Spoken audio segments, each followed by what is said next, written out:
బృందం దాదాపు 2-3 రోజుల కిందట మళ్ళీ తర్వాత ఈరోజు తెలంగాణ భవన్కి వచ్చి ఇక్కడ ఉన్న మా అందరితో కూడా సమావేశమై అక్కడ నెలకొని ఉన్న పరిస్థితుల మీద మా అందరికీ కూడా వివరించి చెప్పడం జరిగింది. అసలు హైదరాబాద్ సెంట్రల్ యూనివర్సిటీ ఏర్పడిందే ఆనాడు మొదటి దశ తెలంగాణ ఉద్యమం జరిగిన తర్వాత 1968 నుంచి 71 వరకు జరిగిన ఉద్యమం తర్వాత మరి హైదరాబాద్లో కూడా ఒక కేంద్రీయ విద్యాలయం ఉండాలి అని చెప్పి, విశ్వవిద్యాలయం ఉండాలని చెప్పి ఆ రోజు జరిగిన 370 ఆత్మ బలిదానాల సాక్షిగా ఒక రకంగా చెప్పాలి అంటే ఇక్కడ మనకు ఈ కేంద్రీయ విశ్వవిద్యాలయం వచ్చిన తర్వాత ఇవాళ భారతదేశంలోనే మంచి పేరు సంపాదించుకుని మంచి క్రెడిబిలిటీ సంపాదించుకున్న విశ్వవిద్యాలయాల్లో మన హైదరాబాద్ సెంట్రల్ యూనివర్సిటీ కూడా అగ్రభాగాన ఉంది. అక్కడి నుంచి విద్యార్థులుగా ఉన్న వాళ్ళు ఎంతోమంది ఈరోజు ప్రపంచవ్యాప్తంగా చాలా ముఖ్యమైన పొజిషన్స్లో ఉన్నారు, చాలా కీలకమైన పొజిషన్స్లో కూడా ఉన్నారు. హైదరాబాద్ సెంట్రల్ యూనివర్సిటీ కేవలం మన ఉమ్మడి ఆంధ్రప్రదేశ్కి, ఈరోజు తెలంగాణకి కాదు, భారతదేశానికే తలమానికంగా గొప్పగా ఉన్న విశ్వవిద్యాలయాల్లో ఒకటి అని చెప్పక తప్పదు.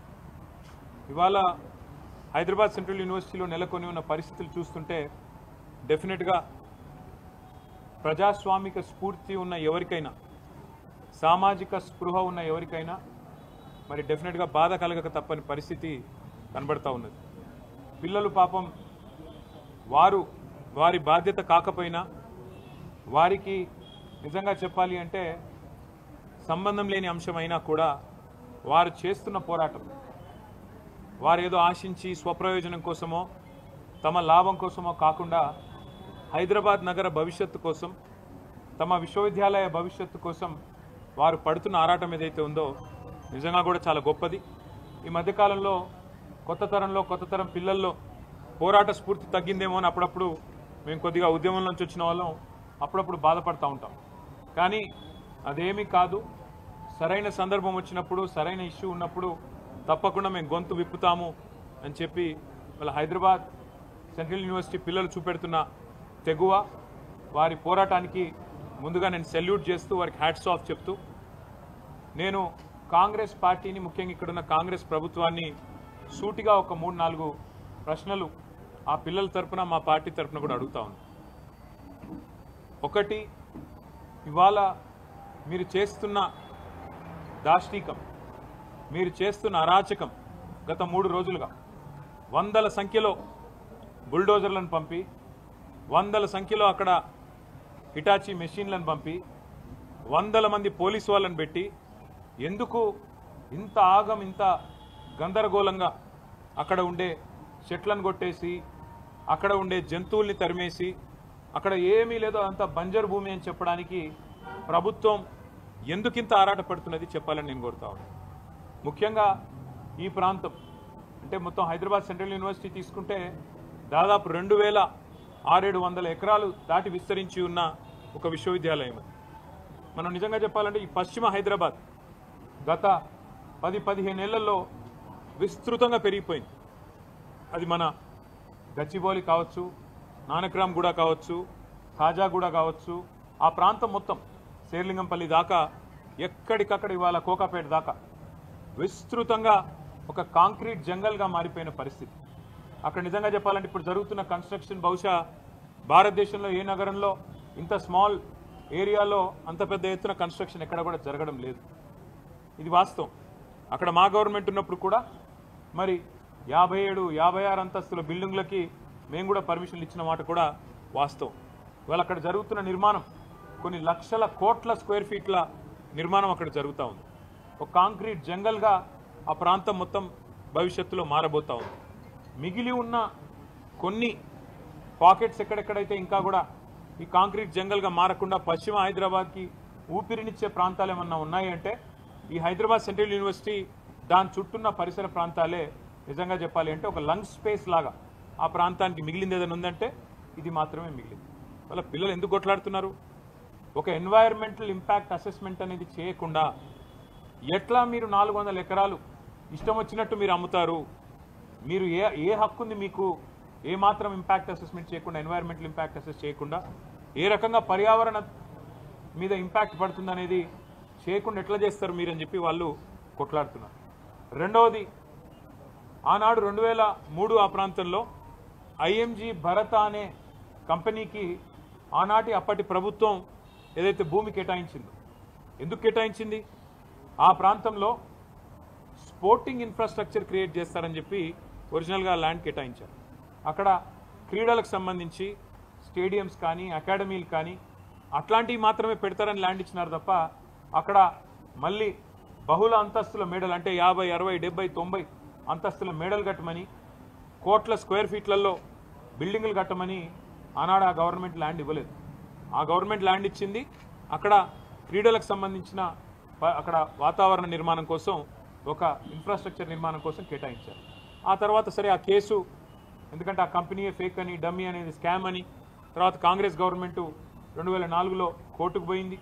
ఆ ప్రైవేట్ వాళ్ళు కూడా కోర్టుకు పోయినారు. ఆ కోర్టు కేసు మొన్న 21 ఏళ్ల తర్వాత ఆనాడు కాంగ్రెస్ గవర్నమెంట్ కొట్లాడింది, రాజశేఖర రెడ్డి గారి గవర్నమెంటు, ఆ తర్వాత మా గవర్నమెంట్ కొట్లాడింది. మొన్న ఫైనల్గా తీర్పు వచ్చింది. ఆ తీర్పును అనుసరించి ఇప్పుడు ప్రభుత్వం ఆ 400 ఎకరాలను అమ్మి 30,000 కోట్ల రూపాయలు సేకరించాలని లక్ష్యంగా పెట్టుకుంది.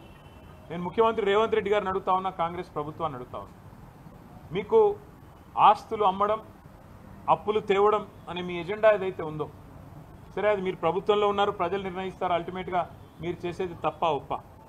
ఒకవైపు మీరే చెప్తున్నారు, ఎక్కడికక్కడ ఇవాళ హైదరాబాద్లో చూస్తే పెద్ద పెద్ద హోర్డింగ్లు, పెద్ద పెద్ద పోస్టర్లు, ముఖ్యమంత్రి గారి ముఖార విందంతో ఫ్యూచర్ సిటీ కడుతున్నాము, అక్కడ 50,000 ఎకరాల్లో కడతాము, ఆల్రెడీ 15,000 ఎకరాలు మా దగ్గర ఉంది, ఇంకో 30,000 ఎకరాలు సేకరిస్తున్నామని చెప్పి ముఖ్యమంత్రి గారు ఫ్యూచర్ సిటీ అని ఉదరగొడుతున్నారు. ఎయిర్పోర్ట్కి కిందికి ఆనాడు ఫార్మా సిటీ కోసం మేము సేకరించిన భూముల్లో ఈరోజు పేరు మార్చి ఫ్యూచర్ సిటీ అంటున్నారు. ముఖ్యమంత్రి గారిని కాంగ్రెస్ ప్రభుత్వాన్ని అడుగుతున్నా, మరి ఫ్యూచర్ సిటీలో ఆల్రెడీ మీ దగ్గర 14,000 ఎకరాలు ఉన్నప్పుడు, ఇంకొక 30,000 ఎకరాలు మీరు సేకరించబోతున్నప్పుడు, మొత్తం 45,000 ఎకరాలు మీరు అక్కడ అమ్ముకోబోతున్నప్పుడు, ఇక్కడ 400 ఎకరాల మీద ఎందుకు పడ్డారు మీరు? ఈ 400 ఎకరాల్లో నిన్న మొన్న మీరు చూసింటారు, వందల సంఖ్యలో మెషిన్లు పోయి అర్ధరాత్రి, నేను అడుగుతా ఉన్నా, మీరు ఒకటి ఆలోచన చేయండి, శుక్రవారం, శనివారం, ఆదివారం, ఈరోజు సోమవారం రంజాన్, ప్రభుత్వానికి తెలిసి 4 రోజులు కోర్టుకు సెలవులని, అందుకే ఇబ్బడి ముబ్బడిగా మెషిన్లను పంపి వందల సంఖ్యలో పోలీసులను పెట్టి అడ్డం వచ్చిన పిల్లలను ఇష్టం వచ్చినట్టు కొట్టి వాళ్ళను ఆడపిల్లల నుంచి కూడకుండా బట్టలు జింపి ఒక దుశ్శాసన పర్వానికి తెరదీసి ఇంత అరాచకం ఏదైతే రేవంత్ రెడ్డి ప్రభుత్వం చేస్తున్నదో, మరి అక్కడ పక్షులు, అక్కడ నెమళ్ళు కేకలు పెడుతున్నాయి, గొంతు చించుకుంటున్నాయి, మాకు జరుగుతున్న ఈ అన్యాయం మీకు కనబడతలేదా, వినబడతలేదా అని చెప్పి రోధిస్తున్నాయి, ఏడుస్తున్నాయి. ఇది మీకు వినబడతలేదా రాహుల్ గాంధీ గారు నేను అడుగుతా ఉన్నా. పర్యావరణ ప్రేమికులు, దేశ స్థాయిలో రాష్ట్ర స్థాయిలో ఉన్నవాళ్ళు, మేధావులు మౌనంగా ఎందుకున్నారని మేము అడుగుతున్నాం, పిల్లలు అడుగుతున్నాం. మీకేం కనబడట్లేదా? ఫ్యూచర్ సిటీలో 45,000 ఎకరాలు మీరు సేకరించి అమ్ముకుంటానని ఓపెన్గా బడ్జెట్లో చెప్తున్నారు, బయట చెప్తున్నారు. మరి 400 ఎకరాలు వదిలేస్తే మీకు పోయేదేముంది, వచ్చిన నష్టం ఏముంది? పశ్చిమ హైదరాబాద్ భవిష్యత్తులో ఢిల్లీలాగా ఎయిర్ క్వాలిటీ దెబ్బతిని ఊపిరి పీల్చుకోవడమే కష్టమయ్యే ప్రమాదం ఉండే అవకాశం ఉంది. మీరు ఈ 2,400, 2,500 ఎకరాలు ఇట్లే ఉండనిస్తే సెంట్రల్ యూనివర్సిటీ కింద అది బ్రహ్మాండంగా మరి మనకి ఇక్కడ లంచ్ స్పేస్ లాగా కూడా ఉపయోగపడుతుంది, ఒక విశ్వవిద్యాలయానికి కూడా ఉపయోగపడే అవకాశం ఉంది. రాహుల్ గాంధీ గారు ఇవాళ జాతీయ స్థాయిలో ప్రతిపక్ష నాయకుడు, వారిని కూడా నేను అడుగుతా ఉన్నా. హైకోర్టులో ఆల్రెడీ పిల్లు పడ్డది, ఒక ఎన్జిఓ వాళ్ళు వేసినారు, ఇది పర్యావరణ సమతుల్యత దెబ్బతీస్తుంది అని. ఆ పిల్లు రాకముందే నీ ప్రభుత్వం ఇంత ఆగమాగం చేస్తుంటే, పిల్లల్ని ఇష్టం వచ్చినట్టు కొడుతుంటే, గతంలో ఇదే రాహుల్ గాంధీ గారు హైదరాబాద్ సెంట్రల్ యూనివర్సిటీకి ఆనాడు 2 సార్లు వచ్చినారు ఒకటే నెలలో. రోహిత్ వేములా గారు చనిపోయినప్పుడు 2 సార్లు వచ్చినారు ఒకటే నెలలో. కానీ ఇటువైపు ఇప్పుడు కనీసం తిరిగి కూడా చూడట్లేదు, కనీసం ఒక మాట కూడా ముఖ్యమంత్రి గారికి చెప్పాలన్న ఆలోచన కూడా రాహుల్ గాంధీ గారికి వస్తలేదు. ఇదే రాహుల్ గాంధీ గారు బొంబాయి మహానగరంలో ఆర్ఏ ఫారెస్ట్లో 800 ఎకరాల్లో 2,500 చెట్లు కొట్టేస్తారంట అంటే, అక్కడ మెట్రో నిర్మాణం కోసం అక్కడ ఒకటి షెడ్ కడతారంట అంటే, ఇదే రాహుల్ గాంధీ గారు హడావుడి చేసినారు. అయ్యో ముంబైలో లంగ్ స్పేస్ లేకుండా పోతుంది, ముంబైలో పర్యావరణ సమతుల్యత దెబ్బతింటుంది, ఇన్ని వందల ఎకరాలు పోతే ఎట్లా కాంక్రీట్ జంగల్గా ముంబై మారిపోయింది అన్నారు. మరి ఇవాళ హైదరాబాద్, పశ్చిమ హైదరాబాద్ ఏమైపోయినా పర్వాలేదా? కేవలం మీ కాంగ్రెస్ ప్రభుత్వానికి డబ్బులు రావడానికి, వేల కోట్ల రూపాయలు సంపాదించుకోవడానికి, పిల్లల భవిష్యత్తు, హైదరాబాద్ భవిష్యత్తు నాశనమైనా పర్వాలేదా? ఉన్న కొద్ది లంగ్ స్పేసెస్ని ఇష్టం వచ్చినట్టు అమ్ముతారా?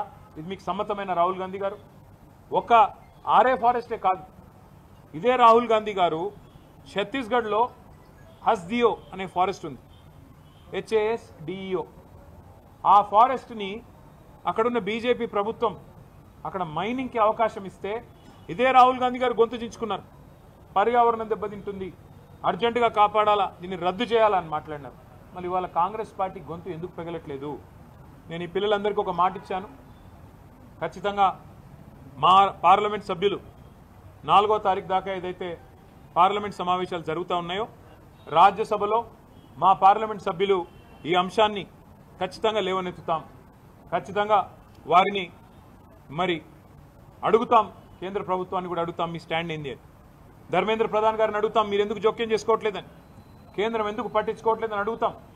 కానీ ఇవాళ వాస్తవం ఏంది అంటే రేవంత్ రెడ్డి గారు ఎలక్షన్ ముందే చెప్పారు, రియల్ ఎస్టేట్ అంటే రేవంత్ రెడ్డి, రేవంత్ రెడ్డి అంటే రియల్ ఎస్టేట్ అని. ఫస్ట్లో మనమే అప్పుడు జాగ్రత్త పడి ఉండాలి. ఎలక్షన్లు అయిపోయిన కొత్తలో, ఎలక్షన్ కంటే ముందో ఆ రోజు వచ్చిండు, అక్కడ ఫుట్బాల్ ఆడిండు హెచ్సియూకి వచ్చిండు, ఫుట్బాల్ ఆడిండు, అప్పుడే కన్ను పడ్డది భూముల మీద. ఇప్పుడు పిల్లల్ని ఫుట్బాల్ ఆడుతూ ఉన్నాడు, లెక్క చేయట్లేదు. నా డబ్బుల కోసం, మా కమిషన్ల కోసం ఏదైనా సరే, పిల్లలు చచ్చినా సరే, ఏదేమైనా సరే, కానీ నేను వదిలిపెట్టను అన్నట్టుగా రేవంత్ రెడ్డి వ్యవహారం ఉన్నది. మరి నేను అడుగుతున్నా, మీకు బాధ్యత లేదా రాహుల్ గాంధీ గారు? మీ ముఖ్యమంత్రిని నియంత్రించాల్సిన బాధ్యత, ప్రజాస్వామికంగా ఉండాల్సిన బాధ్యత, ప్రజాపాలన అన్నప్పుడు అందులో కొద్దిగా ప్రజాస్వామిక స్ఫూర్తి ఉండాలనే ఇంగితం మీకు లేదా? ఇక్కడ నెమళ్ళ రోదన్లు, అక్కడ జింకలు పరిగెడుతున్న విధానం ఏం కనబడతలేదా మీకు? ధ్వంసం కాబోతున్న చెరువులు కనబడతలేవా? దెబ్బతినబోతున్న పర్యావరణం కనబడతలేదా? అక్కడ కొన్ని ఎగ్జాటిక్ స్పీషీస్ ఉన్నాయి, ఫ్లోరా ఫౌనా ఉంది అక్కడ పెద్ద ఎత్తున. ఇదంతా ధ్వంసమైపోతుంటే మీకు, మీ నాయకత్వానికి ఇదేం వినబట్టలేదా అని మేము అడుగుతా ఉన్నాం. తప్పకుండా ఆ పిల్లలు ఏ రకంగా పోరాటం చేసినా వారికి అండగా నిలబడతాం. మొన్న ముఖ్యమంత్రి గారు అన్నారు అసెంబ్లీలో, హెచ్సియూలో గుంట నక్కలు ఉన్నాయట. హెచ్సియూలో అందుకే మేము పోవడం లేదు, మేము అక్కడ అడిగేందుకు పెట్టలేదంటే ఇట్లా పనికిమాలిన మాటలు మాట్లాడతారు. ఆ పిల్లల ఉద్యమాన్ని, దాని పవిత్రతను దెబ్బతీసే ప్రయత్నం చేస్తాడు ఈ ముఖ్యమంత్రి. ఆయన చిల్లర వ్యాఖ్యలతో ఆ పిల్లలు కొట్లాడుతున్న దానికి అపవిత్రతను ఆపాదించి ఇదేదో రాజకీయ దురుద్దేశాలతో జరుగుతున్న పోరాటం అని చెప్పి ఆ పిల్లల ఉద్యమాన్ని కూడా మలినం చేసే మూర్ఖుడు ఈ ముఖ్యమంత్రి. అందుకే మేము కొద్దిగా దూరంగానే ఉన్నాం. మాకు కూడా ఫోన్లు వస్తూ ఉన్నాయి, అన్నా మీరు రండి, మీరు ట్విట్టర్లో పెడితే కాదు, మీరు కూడా రండి అంటున్నారు. కానీ మేము అక్కడ పోగానే ముఖ్యమంత్రి ఏమంటాడు, ఇగో ఇది బీఆర్ఎస్ వాళ్ళు చేయిస్తున్నారు, ఇదంతా మాకు తెలుసు ముదే, ఇదంతా వీళ్ళే అని ఇష్టం వచ్చినట్టు పిచ్చివాగుడంతా వాగుతాడు. అందుకే మేము సరైన వేదికల్లో ఈ అంశాన్ని ఎత్తుతాం. అటు పార్లమెంట్లో లేవనెత్తుతాం, అవసరమైతే ఇటు కోర్టులో కూడా మేము కూడా పోతాం, కోర్టుకి కూడా. ఏ రకంగా ప్రభుత్వం ఇష్టం వచ్చినట్టు పోతుంది, ఎన్వైరన్మెంటల్ ఇంపాక్ట్ అసెస్మెంట్ లేకుండా ఎందుకు చేస్తున్నది ఈ కార్యక్రమాలు అని అడుగుతాం. ప్రజాక్షేత్రంలో నిలదీస్తాం, ముఖ్యమంత్రి గారు చెప్పిన మాటలు గుర్తు చేస్తాం. ఇదే ముఖ్యమంత్రి కదా ఎన్నికలకు ముందు పిసిసి అధ్యక్షుడిగా ఏం చెప్పాడు, ప్రభుత్వ ఆస్తులు అమ్ముకుంటే భవిష్యత్ తరాలకు ఎట్లా శ్మశానాలకు కూడా జాగాలు ఉండవని చెప్పి ప్రవచనాలు చెప్పింది రేవంత్ రెడ్డి కాదా? మరి మర్చిపోయినావా? ఇవాళ ఇష్టం వచ్చినట్టు ఇవాళ భూములు అమ్ముతూ కాంక్రీట్ జంగల్గా మారిపోయిన పశ్చిమ హైదరాబాద్కున్న లంగ్ స్పేసెస్ని నాశనం చేయడం ఎజెండాగా పెట్టుకున్నావా? అందుకే మేము పూర్తి స్థాయిలో ఈ పిల్లలకు సంఘీభావంగా నిలబడతాము, వారికి అవసరమైతే అన్ని రకాల సహాయ సహకారాలు అందిస్తాం. 2 పిల్లలు అరెస్ట్ చేసినారని, వారిని మరి కేసులు కూడా పెట్టినారని కూడా చెప్తున్నారు. వాటిని కూడా ధృవీకరించుకుంటాం, వాటిని కూడా విషయాన్ని కూడా తెలుసుకుంటాం. 2 పిల్లల్ని జైలుకు పంపించారని కూడా చెప్తా ఉన్నారు. చూద్దాం, అది కూడా విషయం తెలుసుకున్న తర్వాత దాని మీద కూడా ఏ రకంగా పిల్లలకు అండగా నిలబడాలో మేము చూస్తాము. అక్కడ జంతువులు కూడా మరి కొన్ని ప్రాణాలు పోతున్నాయని చెప్తున్నారు. ఎంతవరకు వాస్తవం మీడియా కూడా దయచేసి మీరు నిజ నిర్ధారణ కమిటీగా ఏర్పడి మీరు కూడా పోవాలా, దయచేసి రిక్వెస్ట్ చేస్తున్నాం. మీరు పోండి. ఇవాళ అక్కడ పిల్లల మీద ఆంక్షలు పెట్టినారు, గేట్ల కాడనే పోలీస్ క్యాంపులు పెట్టి భయపెడుతున్నారు వాళ్ళని.